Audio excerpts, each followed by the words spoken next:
So yun, nag-join ako sa LiveGood as a member, as an affiliate. Yun. So ngayon, bumili naman ako ng product nila, no? Kasi mas mura talaga yung product nila. By the way, kung bibili ka rin ng product sa LiveGood, yan, mas mura siya.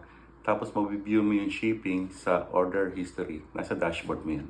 So yun, chinek ko yung order ko. Nagpunta ako sa order history. Tumating na nga yung package. So nagpunta ako sa mailbox, no? So andun na. So ito na, kinuha ko na, no? So ngayon, buksan naman natin itong package ko.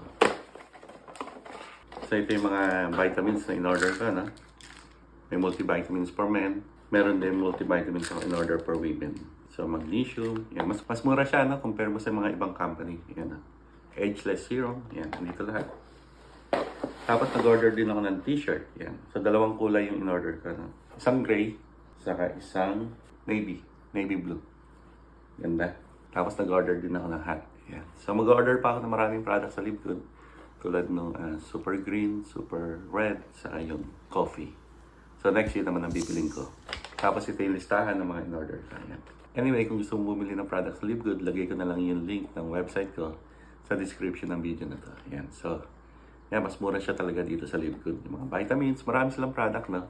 Lalo na kung member ka, mas makakamura ka. Kaya I suggest, yan, magpa-member na rin kayo para makabili kayo ng mga product na katulad ng mga ito. Thank you for watching. Please subscribe, follow, and share for more videos. Bye-bye.